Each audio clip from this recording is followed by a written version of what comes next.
Hey, it's Vas here from Aussie Playground and welcome to my review of the HBX T6. Now this is a 1/7 scale two-wheel drive brushless Dune buggy.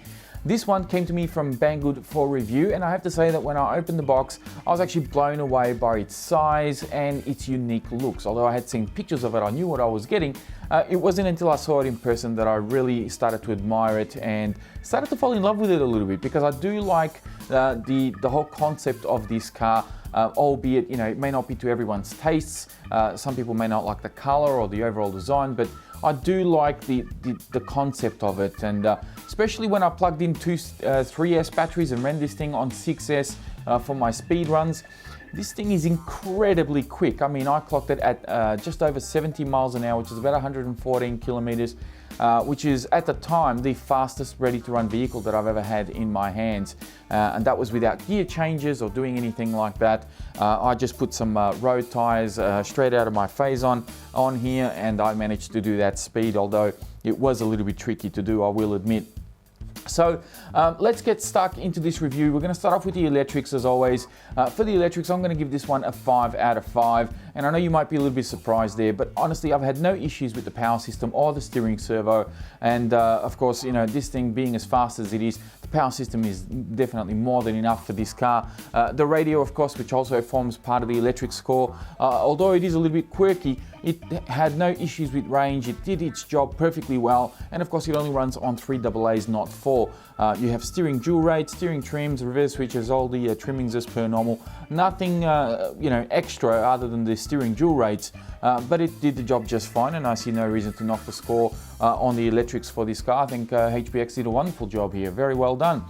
Moving on to drivetrain, I've actually given this one a 4 out of 5. The main reason here is because this rear wheel, as you might be able to see here, spins freely because the cross pin on the dog bone, on the rear dog bone, has fallen out or broken off, and of course I have no drive in this wheel. So unfortunately I have to knock a point for that, because I've only ran the car once off-road, and that was on my 4S run, and I came home with that problem. Now mind you, this happened after I turned off the camera. I was actually driving the car back to my car, and I was mucking around a little bit, and then this thing snapped off. So it was a bit unfortunate, but well, that's the score I'm going to give it. It is a 4 out of 5.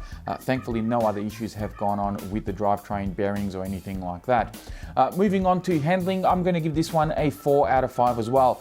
I really like the handling of this car. I think it did an exceptional job, especially with the built-in gyro that it has in the front. So mounted right in the front here, not as part of the receiver like you'd find on the AVC, and I think TSM, the Traxxas stability management, has the same thing where it's built into the receiver. This one has a separate unit mounted at the front here, just on top of the servo, to help with the steering. It has no influence in the power delivery. I don't believe it does. It was mainly just the steering that I noticed an influence there, and it does help stabilize the car and help keep it in a straight line, which is a very, very good thing, especially for something that's this powerful, being only two-wheel drive. So the car handled very well for the most part. One thing I didn't like was that the camber settings were wrong out of the box, and of course it doesn't jump very well at all. Now granted, it's probably not designed to be doing the jumps that I was doing with it. It's more designed for putting some paddle tires on the back, taking it out to some sand dunes or on the beach, and just keep it on mainly flat terrain, maybe just the odd little 2-foot jump here and there at speed, and that's really about it. But to do what I was doing with it was really asking a lot of the car. Being the size and its weight, it's very hard to correct in the air, and of course only two-wheel drive, well, it makes life very difficult if you take off from a jump wrong. So I think I'm being very fair here, giving it a 4 out of 5 for handling.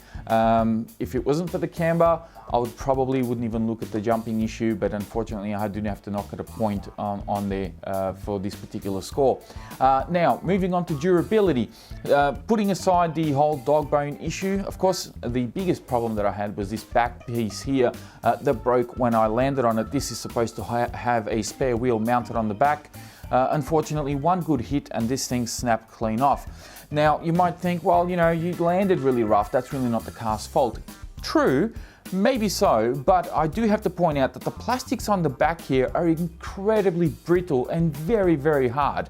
They do not feel pliable at all. In fact, the bits that have broken off, they are very, very sharp. You could potentially cut yourself on this plastic, and being plastic, that's not something that's supposed to happen. So unfortunately, I do have to knock a point here for this because this is not something that I would expect in a car like this. I would expect better quality plastics and something that could even take a hit or bend and flex rather than just disintegrate like this. I mean, you look as an example, the Team Magic BES and the Team Magic E6 HX that I had this great big wheelie bar on the back. A couple of times I landed on that and that wheelie bar didn't break, much like this. You know, this is, if you consider it a wheelie bar, one landing on this thing and it would snap clean off. So the plastics here definitely need to improve, and I would have expected, you know, at least one landing or two before things started to sort of slowly break off. But the snap off, as bad as it did,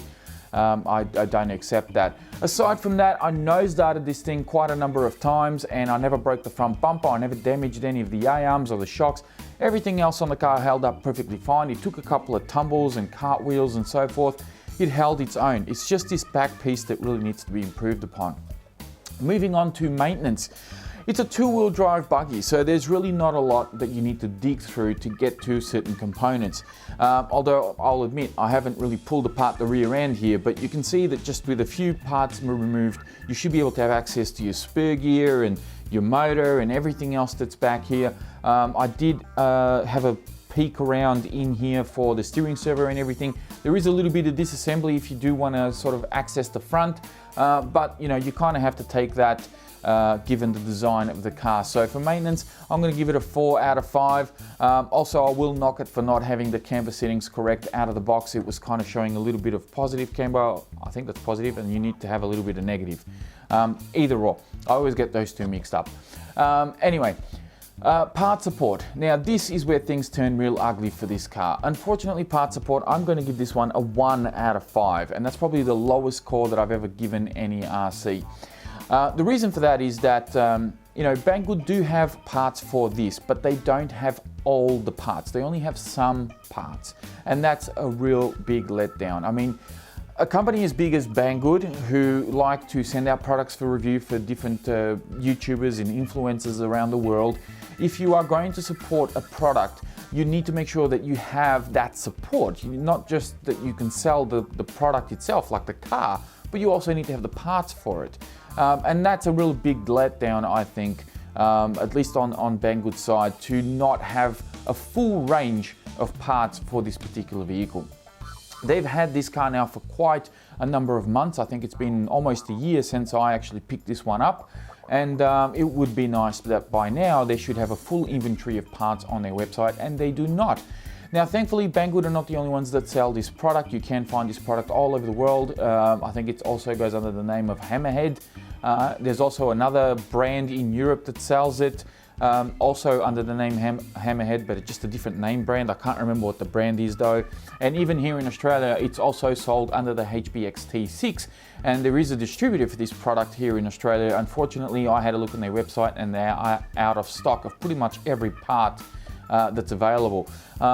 So I did find this rear section that I need to get replaced, but yeah, unfortunately it's out of stock at the moment. So I'm going to do a little bit more research and see if I can find this rear part and fix it, because I do want to have the car, you know, looking complete rather than having this open section at the back that looks like there's something missing, which there is. It's the spare tire that's missing.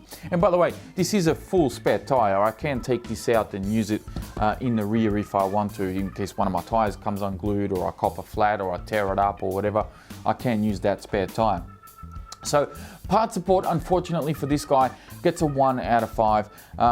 You know, even if you only have one place to get parts from, like for example, if you buy a Hobby King car, you only have that one place to get the parts for that vehicle. At least Hobby King do a pretty decent job of having all of their parts in their inventory, albeit they may not always have them in stock, but they have every part there listed. Banggood unfortunately don't have every part listed for this car, and that's a big letdown. They need to lift their game in that regard with any of the products that they sell. If they're going to back a product, they need to back it properly. And that goes for any manufacturer, any distributor, any retailer out there. If you're going to sell the car, the plane, the boat, whatever it is that you're selling, make sure you sell the parts for it, because at the end of the day, if you're not going to do that, then these things are just going to be throwaway. And this is not a cheap car. We're talking anywhere between $500 to $600 depending on the day that you buy it and where you get it from. And I know that in the US these are a little bit cheaper. I think they go under $500 US.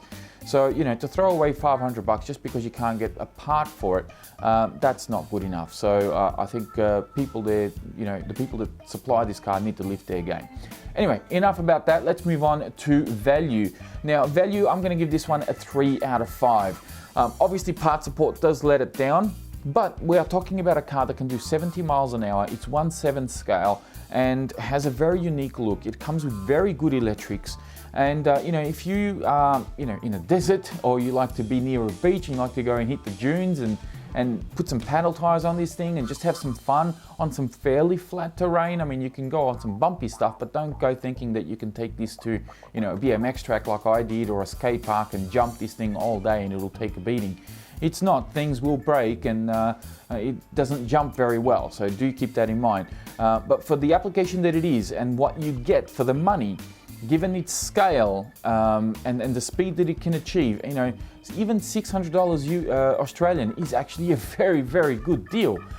So it's just a shame the part support let it down. But I think overall, if you're after something a little bit different, if you've already got a number of RCs and you want something that's different from everything else you've got, this might be worth looking into. As long as you don't break it, you should be okay. So I think for value, a 3 out of 5 is a very fair score. So to finish off this review, for those of you playing at home, the total score here is 25 out of a potential 35, which equates to a 71.42%. And that's about a 7 out of 10. And to be honest, that's pretty much where I would put this car. The good thing about it is that it drives really well. It has a lot of speed. And it has a very unique look. And of course, its scale. I mean, if this was a standard 1/8 scale or a 1/10 scale, you'd sort of be pretty bored with it. And it's like, it's like everything else that's out there. But this is a 1/7. This thing's huge. So it really stands out in the crowd, and I like it. I do really like it. I just wish that there was better part support out there, and that the plastics on the back here were a little bit better. But that will pretty much do it for this review. Thank you all very much for watching. If you enjoyed this video, please be sure to give it a thumbs up. Don't forget to subscribe if you're new. And as always, check out the video description for more links to previous videos on the car, as well as links to where I got it from, which was some Banggood. And of course, links to my social media pages such as Facebook, Instagram, and Patreon. Thank you all very much for watching, and I'll speak to you next time.